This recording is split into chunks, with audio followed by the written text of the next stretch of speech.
Artisans and spare parts dealers pelted the Member of Parliament for Swami and Majority Leader Oseche Mensah Bonsu and his visiting entourage over deteriorating Swami roundabout Afranchu Road. Officials of your shop construction say at least 1.5 kilometer asphalt overlay after addressing acute shortage of bitumen.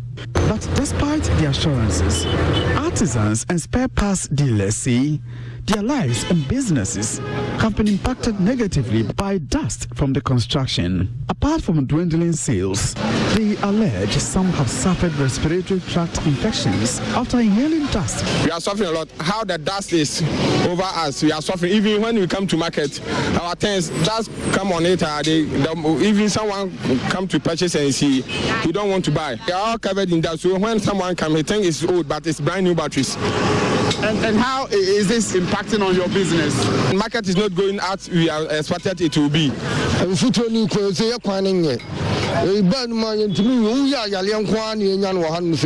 Electric weather, truck block machine so yeah, the changing color. Open to you and so say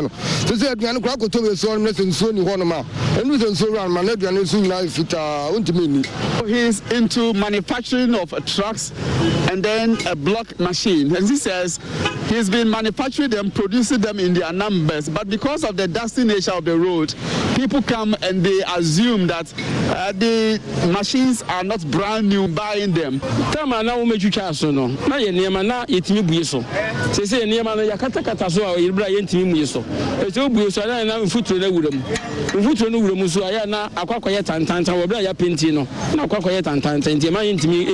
Because of the dusty nature of the road, they are being forced to cover the things that they have produced here. Talking about the block machines, what happens is that after production, they have to paint them for it to look new. But because of the dust, they are being forced to cover them in a way to prevent the dust from reaching them. Many of us here have been coughing. You see elements of dust when you sneeze. We find dust even in our phlegm. The artisans and the spare parts dealers and the traders here are uncomfortable with the situation because of the dusty nature of the road here. They are producing, but unfortunately, there's low sales for these items they are producing here. You're welcome back, and thanks very much to our guest that we have been speaking to earlier. Martin Pebu is a lawyer and rights activist. Mary Awalana Ada, Programs Manager, Ghana Integrity Initiative. Professor Kwesi Enin, Director, Faculty of Academic Affairs and Research, Kofi Annan International Peacekeeping Training Center. Dr. John Osai Kwapong with the CDD, he's a political scientist. And now joining us is Kennedy Osei Nyako, MP, Achim Swedru, and Chairman, Roads and Transport Committee of Parliament. Thank you for joining us, Mr. Osei Nyako. And surprising, there are people, some of your constituents in Ashanti region who are saying that why did the MPs have to wait for their constituents to bare their teeth before they start telling them stories, and now the entire caucus of Ashanti is seeking audience with the president for projects in the Ashanti region to be attended to? Samson, thank you for having me on your show, and a very good morning to you and your panelists there. Well, before I will just begin with my submission, I want to just correct some kind of impression that government has just waited that long before attending to road project in the Ashanti region. That is not so. But, well, something, I have to take you aback a little. Let me take you aback a little bit. Road issues in this country is they are major concern for every Ghanaian. And if you want to just talk about it, you can look at the recent Rana report by CDD Afrobarometer when they asked about issues that borders on Ghanaians, and majority of them talks about roads. So it means roads are a big problem, a concern for every Ghanaian. And this concern, I'm not sure it should be limited to one political party, either Kufuor or the NDC. It's a major concern which, as a country, all of us need to address it.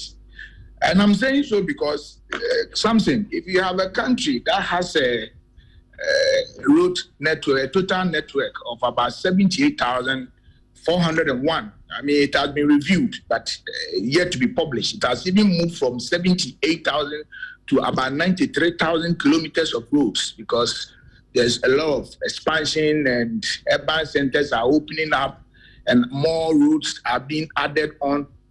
And if you have just a little over 34% being paved road, it means majority of your roads are in bad condition, bad shape. And how do we address this matter?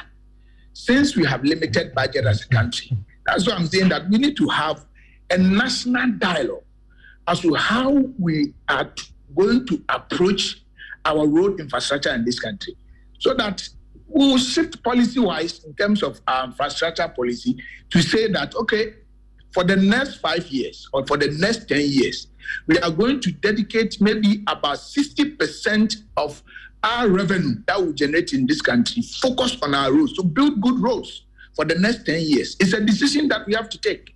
But if such decisions are not taken and we are doing the piecemeal approach, then definitely this is how people will get frustrated because everybody needs good roads. And first of all, I must say that I share the plight of the Swami magazine. People shouldn't have taken that long because the contractor on the road also was facing a little bit challenge. So he has to, because we don't produce bitumen in this country. All bitumens are imported into this country. So anytime any contractor working on such major projects run out of bitumen, he has to wait for a while. And the closest place country that we can get it is from Cote d'Ivoire. So I share their plight and their concern. It's a genuine concern that they have raised. Government is not having a deaf ears over issues of roads across country, especially in the Ashanti region. And if you look at records or data that we have, there are several road projects that have gone on in the Ashanti, especially in the Greater Kumasi. Within the first 4 years of President Kufuor and the MPP government took about 55 million euros, which is equivalent of $60.6 million, to construct some major roads in the Greater Kumasi, Oforikrom, Bantema, Kwadaso, New Tafo. I mean, a lot of KMA area. But it is not sufficient. It's about 100 kilometers of road that contractor construction of UK, the one that is currently building the Kumasi Airport and the Central Market Phase 2. They are the ones that did it. They did the project. They completed this year. And last year too, another 100 kilometers of road within the Greater Accra inner city roads have been started by Sino Hydro, which is going to take Sino Hydro 36 months to complete it. I know Ashanti region, especially within the Greater Kumasi, which has almost about 1,006 kilometers of roads, but only about a little over 40% is paved. It means they have a much problem when it comes to good roads. So if they have a little over 40% as a good, then we are talking about 50+%, which is unpaid. So government.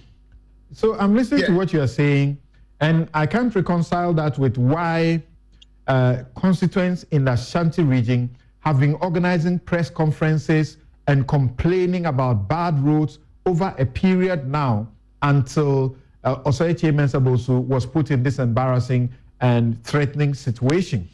Well, some people say, well, you brought it upon yourself. MPs, you are not supposed to be doing these things, but you go and promise the people that is your job. So that's how come they do that. So how do you explain why these the MPs have decided to come together to go to the Jubilee House and put some pressure, bring some pressure to bear on the president to ensure that there is attention to construction in the Ashanti region? If what you are saying has been delivered, is what it is? Well, Samson, I spoke about the Greater Kumasi. You know where the Greater Kumasi metropolis is limited to. There are adjoining towns or constituencies within the Ashanti region that also has major road challenges. And something, like I said, if government is faced with limited resources, government cannot construct or do all roads simultaneously.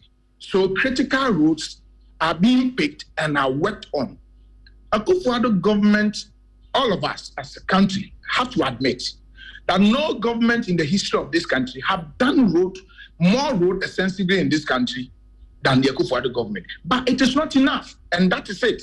It is not enough because our road challenges in this country are enormous, are more. Because if you have in excess of 60 plus kilometers, 60 plus % of your roads that are bad countrywide, it tells you the frustrations the Ghanaian people go through each and every day, especially those that apply on those roads. So, yes, I admit that within the Ashanti region, within several constituencies, there are problems, road problems. But because government cannot have the resources to do everything, some key roads have been selected, some critical roads. And I can tell you, every constituency, all the 275 constituencies across the country, either one or two critical roads have been picked and are being worked on. Okay. That doesn't mean there are no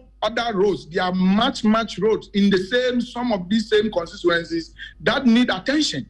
And all borders on funding.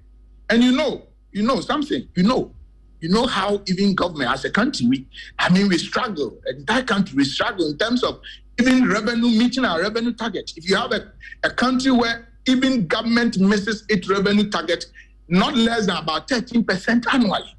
So if you do projections, you do your budget, you say, I'm going to give the road sector about 4 billion Ghana cedi. And so, at the end so the question is, why are the MPs going to the presidency to put unnecessary pressure on the president? So there are some roads I understand they are talking about some stored roads. It's not like the road has not been started. The road work started, going on, but because of funding, the contractors left site. So maybe they are going to meet the president, discuss with the president to find out if there are some kind of better arrangement government can do to get funds for these contractors to move back, because all these people that are completed, and it is not even in Ashanti region alone. Across the country, when you move around, there are several road projects that have started under the President Akufo-Addo and the MPP government that are stalled because of funding challenges. Because government is not able to have the funding to complete this project. That is why recently government is looking at options of even going for road bond to see about 5 billion road bond, which is government is currently discussing with some local banks to see if in September they can go to the market to see if they can raise about 5 billion for the road sector, so that government can settle the indebtedness with this road contractor, which is very key. Because if I tell you something, if government should be able to find money for all contractors working currently across the country to move back to site without even awarding new contract, I can tell you most of our road problems will be fixed in this country. And we will see a drop down of this rampant demonstration by constituents. That's well, interestingly, we are seeing sword cutting for construction projects happening just this week. And so you don't even know how to explain all of this. But I needed you, we understand that you have a meeting to go into and you have sacrificed to speak to us just briefly. So finally, I want to know, these roads that are being done right now, what is their lifespan? Must the roads also, take the cycle of 4 years, that almost every 4 years, roads are being constructed, reconstructed again? Okay, so we lost Kennedy Osei-Nyako, who is MP, Achim Swedru, and Chairman, Roads and Transport Committee of Parliament. Let's go to Professor Kwesi Enin, who is with us via Zoom. Prof, so this development, some have suggested that the MPs should brace themselves for more of these, where their constituents will literally attack them for unfulfilled promises.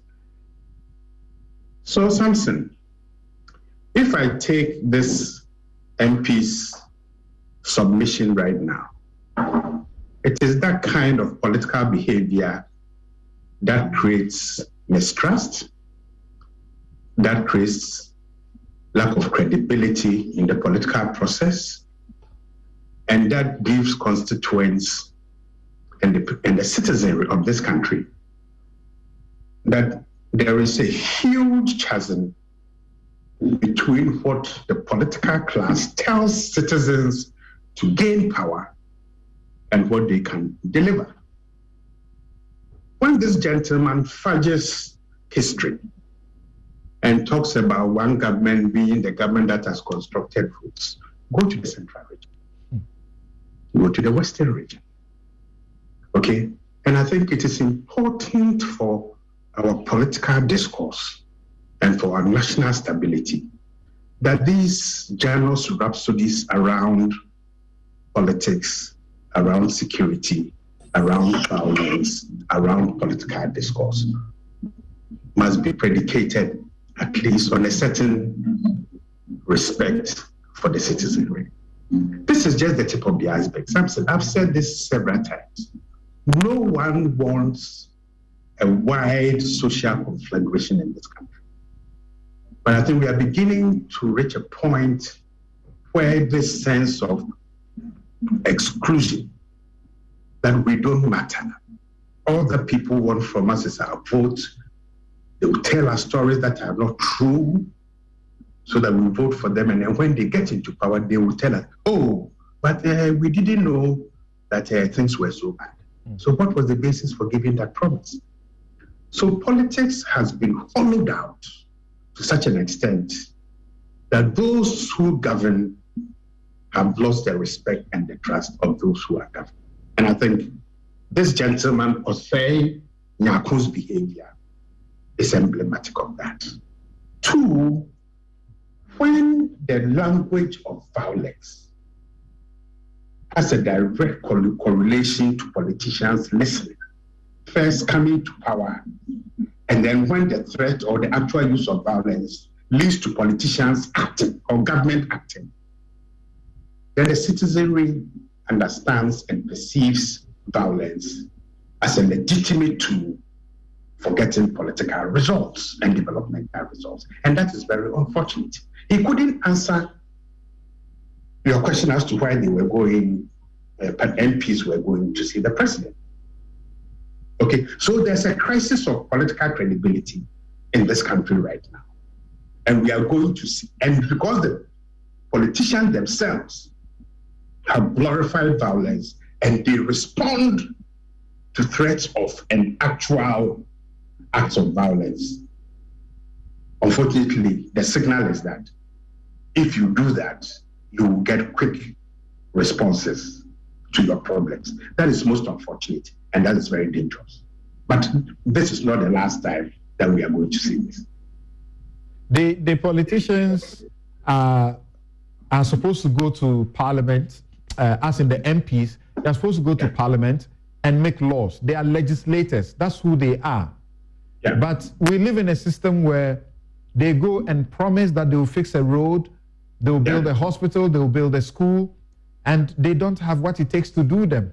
Unless when perhaps their party wins power, then they ride on the fact that their party is in power. When some development takes place, then they take the glory for it, or they say they negotiated for the thing to be done in those areas.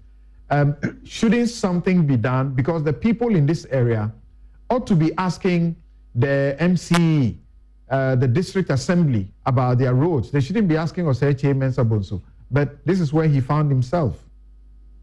Well, it's because of the nature of how we use political rhetoric and mimicry, to get people to vote for us. I'm using mimicry because political mimicry creates a false impression to people that we can deliver and do or fulfill your expectation, knowing specifically their incapacity to deliver that particular service.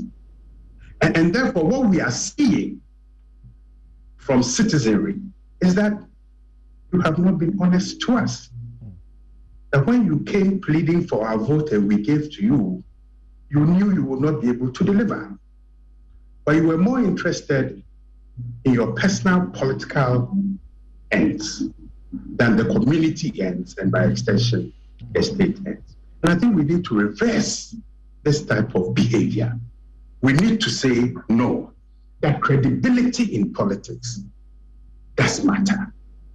And getting people to support, to pull together, and to deliver the security and the development that we want must be predicated on trust, on transparency, and a discourse that is dialogic and that is founded on the facts. Telling and twisting the reality for political gain and political power will threaten and eventually undermine the edifice that we have built since 1992.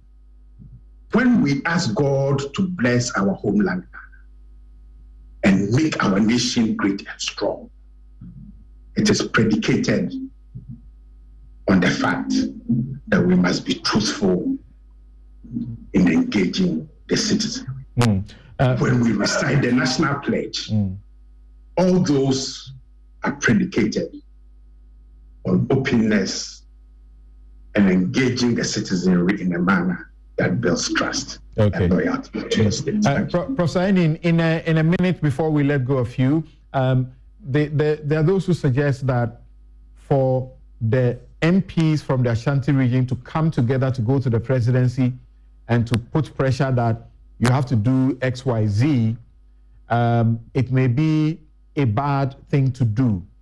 Otherwise, what does that say of the MPs for the other regions as well? Are they also supposed to go there and ask that something be done? And is it to suggest that the development should be done discriminatorily? What do you say to that? Just in a minute.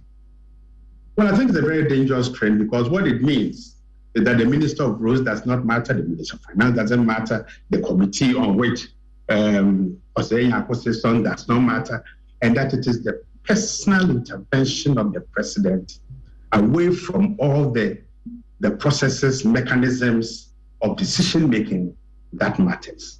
That we have an emperor who governs us, and that it is only through his intervention that development happens.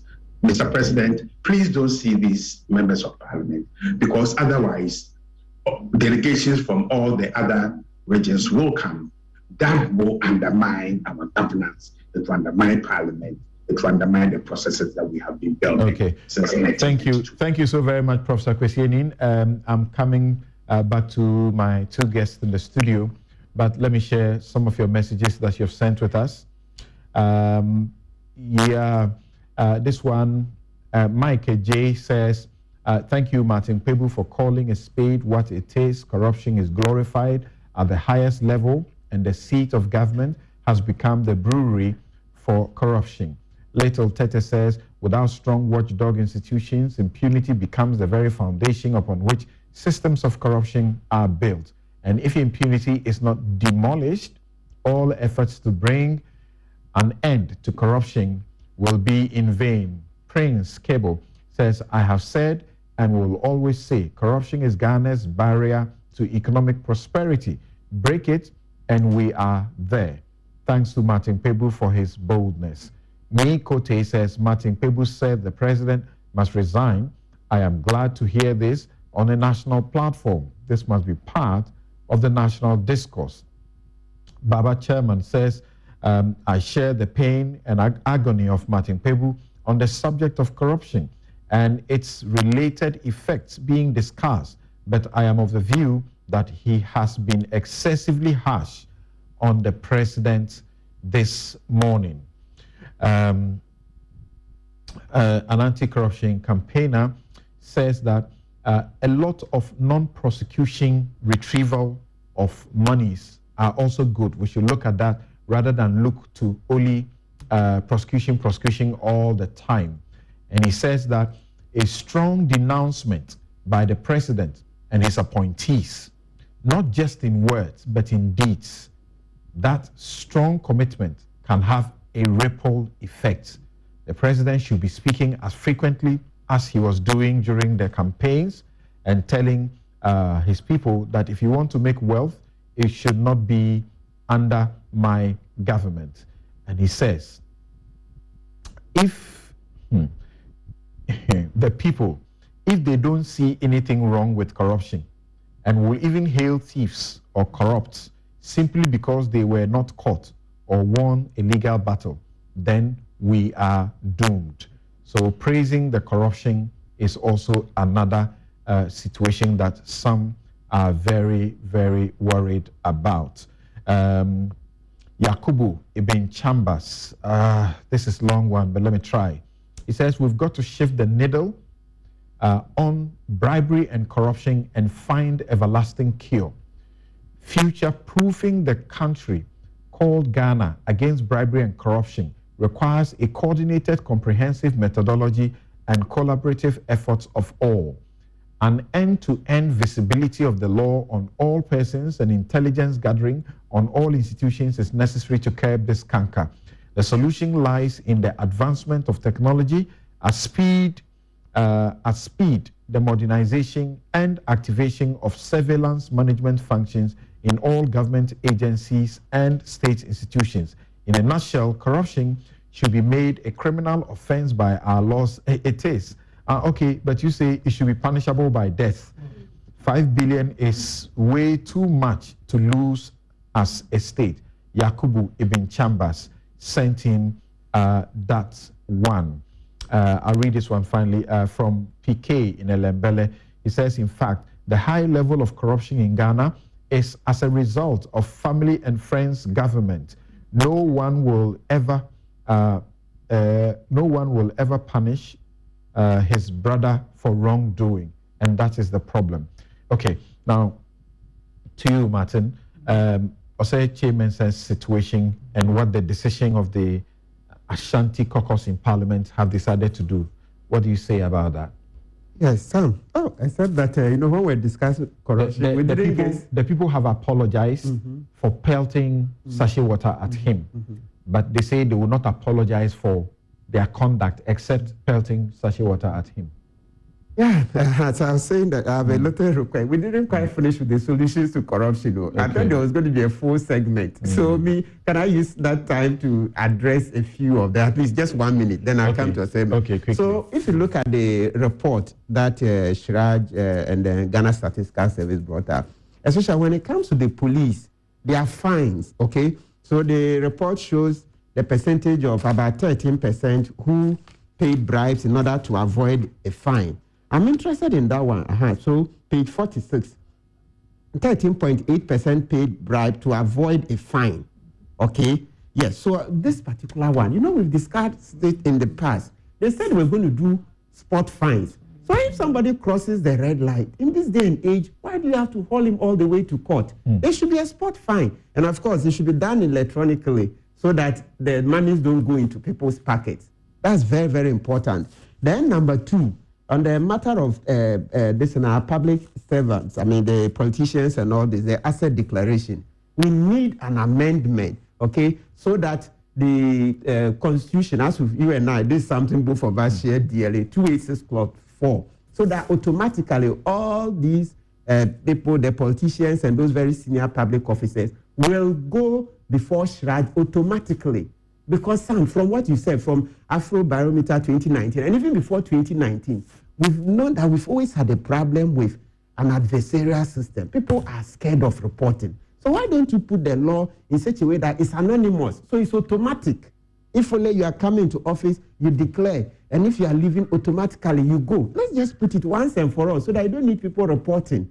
Okay, very, very key constitutional amendment. The sole commissioner for judgment debts, inordinate judgment debt, Justice Apao, yes, came to a conclusion that non-funding, state funding of political parties is one big issue. Excellent. Because as the CDD has found out, you need at least $100 million. And I think it's low. To prosecute a successful presidential campaign. And I think it's low. They won't get that money from anywhere. Yes. They'll steal it from you. Yes. So is that also not one way to, curb it? Okay, yes, perfect. So in that case, that's why I support Chairman Sabonsu. Maybe we should try the Westminster model. Stop electing, which will require a constitutional amendment. We shouldn't vote for the president nationally. We should do the party system. So the party that has the majority, then they will elect the prime minister. Okay. In that case, he's not beholden to the contractors. He's not. Because look, when you meet those big contractors, it's a different mindset. Today, it's money. They don't care about, milk of this is sympathy. Okay. So if you can exhaust maybe one more point. Okay. Yes. So and then on the matter of this recovery. So I think I mentioned it basically that look, let's engineer the laws more towards recovery of the stolen wealth. Nobody wants longer prison terms. So like the way they amended the Criminal Offences Act. So now in Act 1034, they say minimum term for corruption 12 years and then maximum 25. No, let's be more interested in recovery. So the OSP is what we should use more. Okay, and then of course the almighty constitutional amendment to separate the office of the Attorney General from the Minister of Justice. So these are, I think this will help in the fight against corruption. Okay. So Chairman Sabonsu's matter, I think having said this, I would just say that it shows that citizens are more engaging. Yes, I don't support the violence. No, not at all. I don't support it. But sometimes it's inevitable. You see, because it means that they have been pent up. When you see people do that, it means that they have been pent up. They feel they've been deceived. This 419 thing we've been talking about. You come, you talk the day to get the vote. Then the next time, oh no, I don't control the exchequer. I don't control the public purse. You see, so it shows citizens' engagement. We need citizens to show more anger. Like I've said, because the president is showing that he has a tough skin. So the only thing he will understand is when you show more anger, like what the teachers did. When the TUC came and they did the various strikes, you see they quickly called them and gave them 15% COLA. So dear citizens, let's badge together, let's come together, let's get more demonstrations. We form the citizen coalitions. We will be going around the country. More citizens should join so that we do more demos, then we can transform this country. All right. Yes, yeah, Mary. Yes, as I've listened, I something comes to mind. George Orwell's book, The Animal Farm. I believe Ghana is gradually shifting towards an Orwellian society of sorts, where some are more equal than others. I agree with Prof. Enin that the president should not tolerate meeting with some segregated groupings. Our constitution tells us that development should be equally spread. If not, perhaps maybe we should be thinking about equity as the best alternative, but equality of the development. As Ghanaians, every community, every region deserves development. And so when we prioritize our development in our national development plans, and then we culminate this in our budgets, we should be seen to be implementing what we have all agreed, what we have appropriated and been signed on to. So when we begin to see that the president, we have some people who are more equal than others going to the presidency to demand more roads, then it means we from the Upper East as well would go. Prof. Enin says go to the Western region, they say areas. I have traveled the length and breadth of this country through the work I do, and I know that most of the regions which produce food and also are the source of much of the revenue we get from our mining or mineral resources do not have the best of roads, and all the infrastructure we are talking about. And so we shouldn't see others to be more equal than others. We are all Ghanaians first and foremost. And when we promote such, then we are beginning to promote a culture where accountability is not what we are promoting. And we shouldn't be surprised to then be seeing people from other communities begin to also demand vociferously from our leaders the share or their share of the national cake. Right. It is unfortunate. We need to reject some of these behaviors. We need to begin to, we've seen what has happened in the Philippines recently. We do not want that to happen in Ghana. We want to all be safe to enjoy the benefits of the national cake.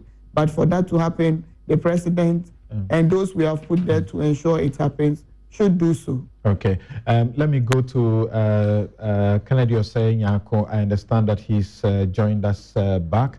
Newsfile is brought to you by Bank of Africa, MTN, Ashanti University, Robert & Sons Optical Services, Waylead Properties, Finance Ghana, and Juraplast. And remember that the EcoBank Joy Habitat fair has been going on, the cities and habitats, under the theme Home Ownership, where you live matters.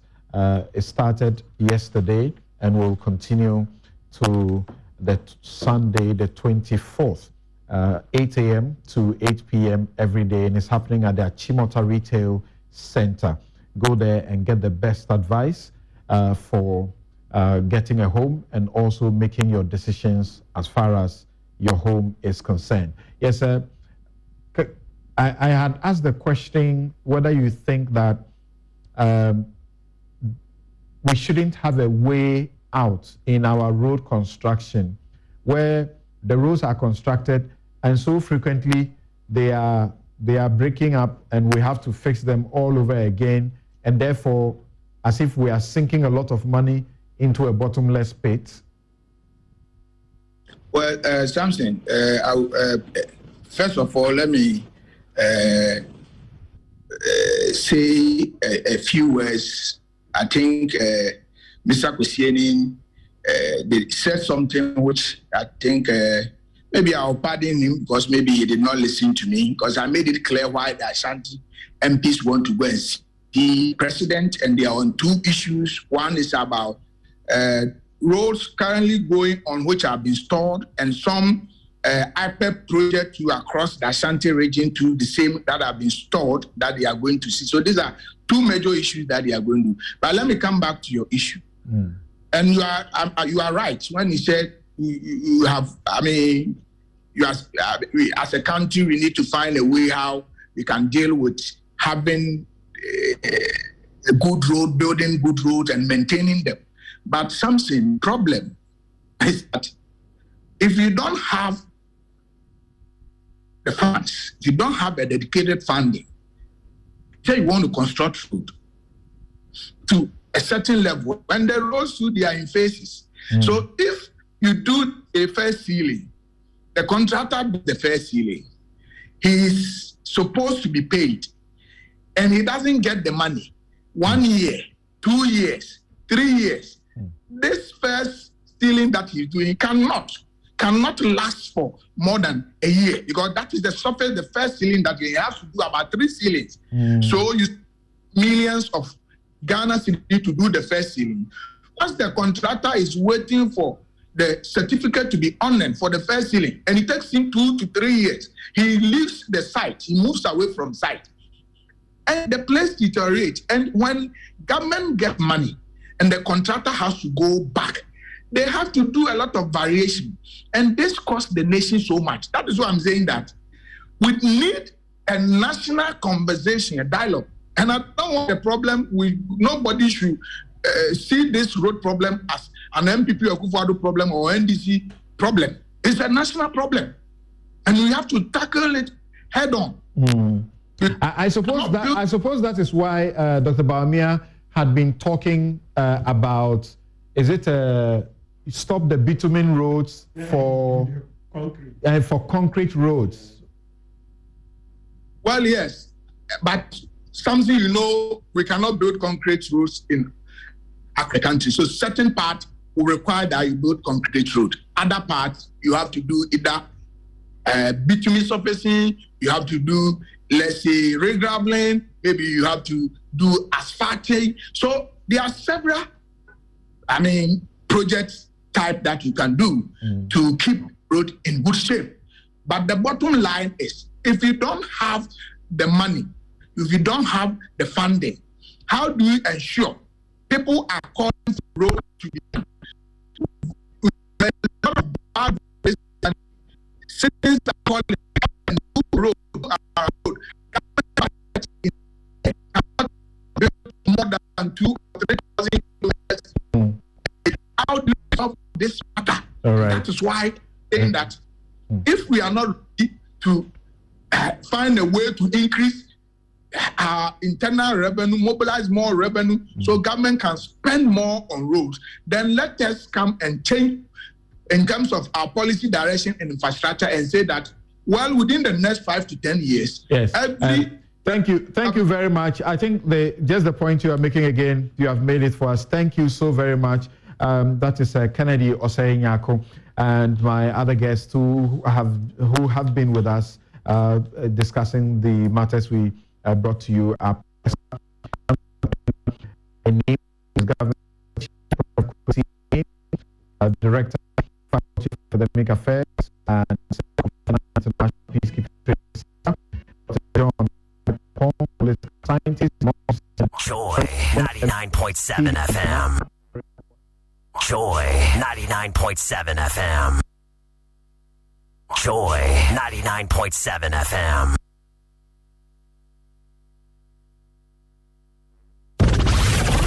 The station with the best music. Best music. I love the music. Best music. Joy 99.7 FM. Keep this frequency clear.